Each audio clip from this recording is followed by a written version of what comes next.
Еве најнапред, почитувани колешки, почитувани вработени, господи, госпогици во овој законодавен дом, почитувани жени од цела Република Македонија и надвор од неа, ви го честитам денешниот празник на жената, празникот 8 март, со желба за многу успеси понатам. Почитувани граѓани, колеги пратеници, изминативе неколку години, особено последниве неколку месеци или недели, состојбите во образованието во Република Македонија се катастрофални и загрижувачки. Сите овие состојби ги наметна, ги создаде актуелната власт, носејќи секојдневно на брз начин непромислени и лоши закони, започнувајќи со законот за воведување на екстерното тестирање. Затоа во изминатиот период во Република Македонија се случуваа низа протести од наставниците, учениците, нивните родители, кои што беа видно загрижени, разочарани поради начинот на кој се воведе екстерното тестирање. Една од најкритикуваните мерки на оваа влада. Тогаш власта објаснуваше и предпоставуваше дека демек со воведување на екстерното тестирање ќе се подобрил квалитетот во образованието. Напротив, со воведување на екстерното тестирање се создаде голем хаос во образованието, а резултатите, ефектите од истото се нула. Со воведување на екстерното тестирање, кај учениците се променија работните навики, кои што порано ги имаа, учеа секојдневно, континуирано во текот на цела учебна година, а не сега да бидат фокусирани само на прашања и теми кои што очекуваат дека ќе им се дадат на екстерното тестирање.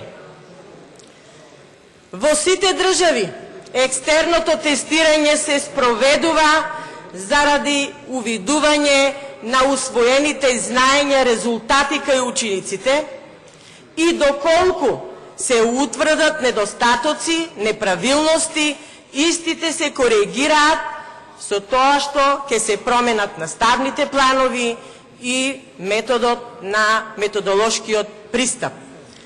Додека кај нас во Република Македонија екстерното тестирање се воведе заради уцена, притисок да се има под контрола целиот образовен систем, односно наставниот кадар.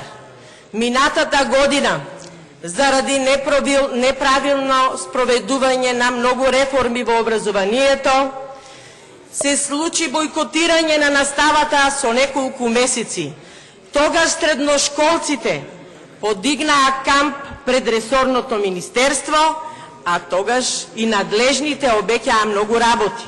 Дека ќе има равна расправа, на која што расправа ќе се дебатира по тој проблем и дека ќе се промени концептот на екстерното тестирање. Потоа, во септември 2015 година, опозицијата имаше поднесено предлог закон за укинување на екстерното тестирање. Тогаш во многу дискусии на пратениците од власта слушнавме дека навистина има пропусти во екстерното тестирање и дека истите ќе се отстранат и ќе се промени концептот на екстерно тестирање. Тоа нешто го кажа и министерот за образование и наука и заменик министерот, но до ден денес ништо не е изменето. Еве матурантите го спроведоа екстерното тестирање пак по стариот концепт, бидејќи нов и нема. Еве за некој месец екстерното тестирање ќе се спроведе и во основните и во средните училишта пак по старо. Немаме нов концепт. Се си оди по старо. Пак на товар на учениците, наставниците бидејќи нивните предлози и идеи никој не ги зима во предвид. Пред 3 години, за да стресот биде поголем кај учениците, се внесе и Кембридж програмата, проект за кој што се потрошија 2,5 милиони евра. Проект кој што не беше добре дојден ниту кај наставниците, ниту кај учениците, ниту кај нивните родители. Родителите креваа раменици, се чудеа како да се справат со своите ученици дома. Имаше многу нелогичности и оваа програма не беше соодветна за возраста на учениците. Училиштата се уште не беа подготвени со потребните нагледни средства. Но на брзина преку ноќ, за 2 дена обука на наставниците, оваа програма беше воведена. Сега е од 1 до 6 оделение, во септември 2016 ќе биде 7, 8 и 9. И сега овие денови слушнавме, заменикот министер кажа дека со овие реформи во образованието се постигнати целите и дека е отворен патот Кембридж програмата да се спроведе дури и во средното образование. И со укажување до општините дека треба да дадат поголема поддршка во однос на наставните помагала во училиштата. Добре дојде заменик министрет. Тоа ние го зборувавме пред да ја внесете оваа програма, ама тогаш опозицијата го кажуваше тоа. Не го земавте во предвид, а сега истото тоа вие го кажувате. Потоа, многобројни се проблемите во многу училишта широм републикава. Во 21. век во многу училишта се уште не постојат соодветни санитарни услови. Проблем е исто така греењето, кој што се одразува на здравието на учениците. Во многу училишта, училишните дворови личат на змијарници. По 1,5 метар трева учениците шетаат по дворот, не се безбедни. Во многу училишта законот не се почитува. Паралелки од 25 ученика се поделуваат на 2 за да се вдомат партиски кадри. За 5-6 часа се вработува нов наставник или професор, да се вдомат повторно партиските кадри.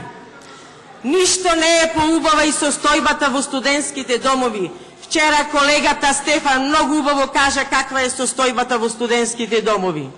Прокиснати тавани, потоа прозорци искршени, без стакла, мублосани зидови, во храната бубачки, дотраени санитарни чворови.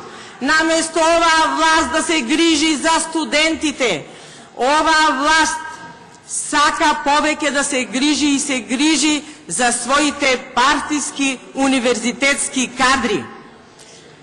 Сака да воведе нов универзитет, не водејќи сметка дека постоечките ќе бидат загрозени и не водејќи сметка дека бројот на студентите се намалува поради масовното иселување од Република Македонија. Над 620.000 граѓани се иселија. Потоа, во овој универзитет сведоци сме почитувани граѓани дека власта сака на уште еден ваков начин да воведе нов универзитет, швейцарски начин да втурне на брзина уште еден нов универзитет со 6 факултети и 2 институти кои веќе постојат во нашата држава. А соучесник во ваквиот обид на власта и председателката на Комисијата за образование, наука и спорт, која што уште од првиот ден го скрши деловникот за работа на оваа собрание, го згази Уставот на Република Македонија, ги урниса сите демократски вредности, со силата, со големиот број на гласови во комисијата, таа фалсификуваше гласање во комисијата, ограничувајќи го правото, односно време траењето на дискусијата на пратениците од опозицијата. Фалсификуваше гласање во момент кога пратениците од опозицијата се уште расправаа по процедуралните забелешки на стариот неправилен начин на водење на комисијата од страна на председателката на оваа комисија. И затоа од тие причини ја поднесовме и интерпелацијата, во чиј што одговор има смешни работи кажани.